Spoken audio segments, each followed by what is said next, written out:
चाह কিছু দে কিছু দে বার গসে পাকে দান খাজা গরিব নওয়াজের দান হিরো মুর্শিদের দান রসুল করিমের দান। আপনার ভিতরে যে লোভ আছে, কাম আছে, ক্রোধ আছে, মোহ আছে, এই সমস্তগুলো বিলীন করে দিয়ে আপনি আপনার আমিত্বকে বিলীন করে দিয়ে মানুষের মতন মানুষ হবেন। তার জন্যই আল্লাহর ওলির দরবারে যায়। আল্লাহর ওলির দরবারে আহলুস সুন্নাত ওয়াল জামাত ব্যাটারিতে চার্জ দিতে যায়। জোরে বলুন। আল্লাহর ওলির মাজার জিয়ারত করা এবং জিয়ারত করলে যারা আশিক আছে তাদের এই রুহের কলবের ভিতরে যে দাগ, যে ময়লাগুলো আছে সেগুলো সাফ হয় তরিকাত হাকিকাতের কথা শুনে। জোরে বলুন। মানুষের মতন মানুষ হতে গেলে আল্লাহ কোরআন মাজিদের ভিতরেই বলছেন, মানুষের মতো তোমরা মানুষ হয়ে মৃত্যুবরণ করো, মুসলমান হয়ে মৃত্যুবরণ করো। আচ্ছা আপনারা বলুন তো, আমরা কি মুসলমান নই? আমরা তো মুসলমান। আচ্ছা আল্লাহ তারপরেও বলছে তোমরা মুসলমান হয়ে মৃত্যুবরণ করো। আচ্ছা এই কথাটা অন্য ক্রমের মানুষকে বলেছে? আল্লাহ বলছে সমস্ত মানুষকে তোমরা মুসলমান হয়ে মৃত্যুবরণ করো।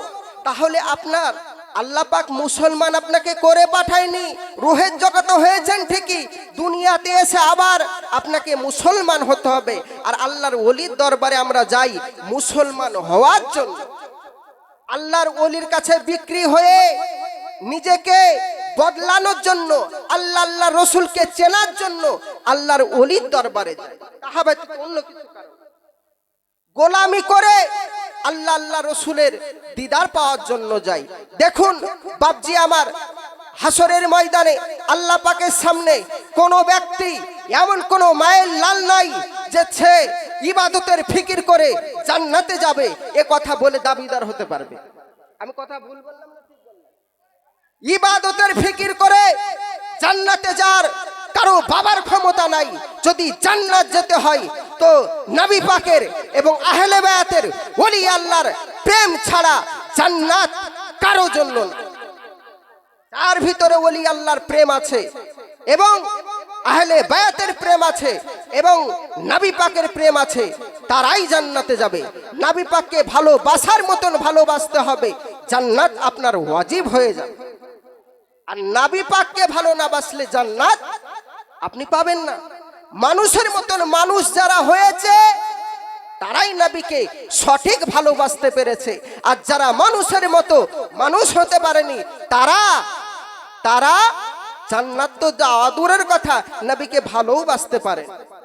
আমি কোরআন মাজিদ থেকে আয়াত তেলাওয়াত করেছিলাম, ওয়ামিনান নাসি মাইয়াকুলু আমান্না বিল্লাহি ওয়া বিল ইয়াউমিল আখিরি ওয়া মা হুম বিমুমিনিন। মক্কার কিছু কাফেরগণ আল্লাহ রাসূল সাল্লাল্লাহু আলাইহি ওয়াসাল্লামের কাছে এসে বলছে, ইয়া রাসূলুল্লাহ, ইয়া হাবিবাল্লাহ, হুজুর আমরা ঈমান এনেছি, মুসলমান হয়েছি। ইয়া রাসূলুল্লাহ, ইয়া হাবিবাল্লাহ, আমরা কি সঠিক মুসলমান হতে পেরেছি? আমার রাসূল খোদা সাল্লাল্লাহু আলাইহি ওয়াসাল্লাম আল্লাহ পাক ইরশাদ করেন, হে হাবিব আপনি বলে দেন তারা এখনো মুসলমান ঈমানদার হতে পারেনি, ঈমানদার হতে পারেনি। ওমা হুম বিমুমিনিন, তারা ঈমানদার হতে পারেনি। যেই নবী পাক বললেন ওমা হুম বিমুমিনিন, তোমরা ঈমানদার হতে পারোনি, সঙ্গে সঙ্গে নবী পাককে আবার বলছে, ইয়া রাসূলুল্লাহ, ইয়া হাবিবাল্লাহ, তাহলে আমরা ঈমানদার হতে পারিনি কিসের জন্য? বুঝতে পেরেছি মুসলমান তো হয়েছি, ঈমানদার দাবিদার করছি, কিন্তু এক আল্লাহকে তো আমরা মেনে নিইনি। মুসলমান হয়েছি কলমা পড়ে, এক আল্লাহকে মেনে নিইনি। ইয়া রাসূলুল্লাহ, ইয়া হাবিবাল্লাহ, এক আল্লাহকে আপনার বিশ্বাস করে নিলাম। ইয়া রাসূলুল্লাহ, ইয়া হাবিবাল্লাহ, আমরা কি এবার ঈমানদার মুসলমান? মুসলমান কাকে বলা হয় দেখুন, ঈমানদার কাকে বলা হয় দেখুন। মুসলমান আলাদা জিনিস, ঈমানদার আলাদা জিনিস, কিন্তু মুসলমান আর ঈমানদারের গুণাবলী ঈমানদারের ভিতরে থাকা কর্তব্য। তো এক আল্লাহকে মেনে নেওয়ার পরও আল্লাহ পাক আবার বলছেন ওমা হুম বিমুমিনিন, তোমরা ঈমানদার হতে পারো না। আবার রাসূল খোদা সাল্লাল্লাহু আলাইহি ওয়াসাল্লামকে বলছে, ইয়া রাসূলুল্লাহ, ইয়া হাবিবাল্লাহ, এক আল্লাহকে তো মেনে নিয়েছি, কিন্তু আল্লাহর কালাম, আল্লাহর কোরআন মাজিদকে তো আমরা মেনে নিইনি। ইয়া রাসূলুল্লাহ, ইয়া হাবিবাল্লাহ, আমরা আল্লাহ পাকের এটা যে কোরআন, আল্লাহ পাকের যে এটা কালাম, এটাকেও আমরা বিশ্বাস করে নিলাম। ইয়া রাসূলুল্লাহ, ইয়া হাবিবাল্লাহ, আমরা কি ঈমানদার? আমার নবী পাক সাল্লাল্লাহু আলাইহি ওয়াসাল্লামকে আল্লাহ ইরশাদ করেন, বলে দাও হাবিব, ওমা হুম বিমুমিনিন, তারা ঈমানদার মুসলমান হতে পারে। আমি আমার গল্প কথা বলিনি বাপ, কোরআন মাজিদের আয়াতের কথা বলছি। গল্প কথা বললে নাই আপনি বলতে পারেন। যাই হোক, তারা এক আল্লাহকে মেনে নিল, আল্লাহর কোরআনকে বিশ্বাস করে নিল, ঈমানদার হতে পারলো না। তারপরে বলছে, ইয়া রাসূলুল্লাহ, ইয়া হাবিবাল্লাহ, তাহলে আমাদের কি বাকি থাকলো? তাহলে মনে হয় জান্নাত জাহান্নাম যে আখিরাত আছে, এটা তো আমরা বিশ্বাস করিনি। ইয়া রাসূলুল্লাহ, ইয়া হাবিবাল্লাহ, জান্নাত জাহান্নামকে বিশ্বাস করে নিলাম। ইয়া রাসূলুল্লাহ, ইয়া হাবিবাল্লাহ, আমরা কি ঈমানদার হতে পেরেছি? আমার নবী পাককে আল্লাহ পাক আবারও ইরশাদ করে দিলেন, ওমা হুম বিমুমিনিন, তারা ঈমানদার হতে পারেন। ঈমানদার হতে পারেনি, মুখে দাবিদার। সঙ্গে সঙ্গে আল্লাহ রাসূলের কদমে পড়ে কাঁদতেছে, ইয়া রাসূলুল্লাহ, ইয়া হাবিবাল্লাহ, হুজুর, এক আল্লাহকে বিশ্বাস করে নিলাম, আপনার কোরআনকে বিশ্বাস করে নিলাম, জান্নাত জাহান্নাম আছে তাও বিশ্বাস করে নিলাম, নামাজ সালাত সমস্ত কিছু আল্লাহর ইবাদত তাও মেনে নিলাম, 5 ওয়াক্ত নামাজ পড়বো বলছি তাও মেনে নিলাম, তারপরেও ঈমানদার হতে পারিনি কেন?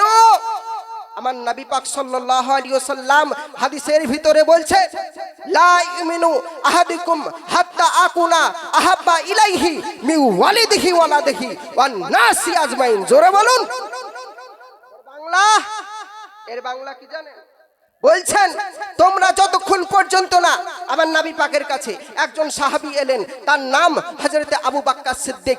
আবু বকর সিদ্দিক এসে, ইয়া রাসূলুল্লাহ, ইয়া হাবিবাল্লাহ, কেমন আছেন? বলছে, আমি ভালো আছি আলহামদুলিল্লাহ। তুমি কেমন আছো? জি হুজুর, আমিও ভালো আছি। সঙ্গে সঙ্গে আমার নবী পাক বললেন, হে আবু বকর, তুমি আমাকে কেমন ভালোবাসো? হে আবু বকর, তুমি আমাকে কেমন ভালোবাসো? সঙ্গে সঙ্গে বলছেন, ইয়া রাসূলুল্লাহ, ইয়া হাবিবাল্লাহ, আমার টাকা করি যাহা কিছু আছে আপনাকে তার থেকে বেশি ভালোবাসি। ইয়া রাসূলুল্লাহ, ইয়া হাবিবাল্লাহ। সঙ্গে সঙ্গে আমার নবী পাক বলছে, আবু বকর, তুমি ঈমানদার হতে পারোনি, মুমিন হতে পারোনি। কে যিনাকে জান্নাতের টিকিট দিয়ে দিয়েছেন আল্লাহ রাসূল, তিনাকে বলছেন যে তুমি এখনো মুমিন হতে পারো নাই। সঙ্গে সঙ্গে বলছেন, ইয়া রাসূলুল্লাহ, ইয়া হাবিবাল্লাহ, আমি তো আমার টাকা পয়সা যাহা কিছু আছে তার থেকে ভালোবাসি বললাম, তাও ঈমানদার হতে পারিনি। ইয়া রাসূলুল্লাহ, ইয়া হাবিবাল্লাহ, আমার বিবি বাচ্চা ছেলে পুলে, আমার মা বাপ সমস্ত কিছু থেকে ইয়া রাসূলুল্লাহ, ইয়া হাবিবাল্লাহ, আপনাকে বেশি ভালোবাসি। আমি কি এবারে কি আমি কি মুমিন হতে পেরেছি? আমার নবী পাক সাল্লাল্লাহু তাআলা আলাইহি ওয়াসাল্লাম বলছেন, আবু বকর, তুমি এখনো মুমিন হতে পারো নাই, ঈমানদার সঠিকভাবে হতে পারো। সঙ্গে সঙ্গে বলছে, ইয়া রাসূলুল্লাহ, ইয়া হাবিবাল্লাহ, আমি আবু বকর নিজের জানের থেকে আপনাকে বেশি ভালোবাসি। ইয়া রাসূলুল্লাহ, ইয়া হাবিবাল্লাহ, আপনি এবার বলুন। আমার নবী পাক সাল্লাল্লাহু তাআলা আলাইহি ওয়াসাল্লাম বলছেন, আবু বকর, তুমি এবারে পূর্ণ ঈমানদার এবং মুসলমান এবং মুমিন হয়েছো। জোরে বলুন। কি বুঝলেন? তাহলে নবী পাককে ভালোবাসতে হবে। তাহলে আমি আর বেশি কথা নাই, নবী পাকের প্রতি মহব্বত কেমন রাখতে হবে, নামাজ রোজা হজ যাকাত সমস্ত কিছু থেকে এটাই বোঝালাম। যাই হোক, এবারে আমার প্রিয় মুর্শিদ মাওলানা এস.এম. নজরুল সাহেব আপনাদের সামনে বক্তব্য দেবেন। আপনারা একবার ঝুমঝুম করে দরুদ শরীফ পড়বেন। আল্লাহুম্মা সাল্লি আলা।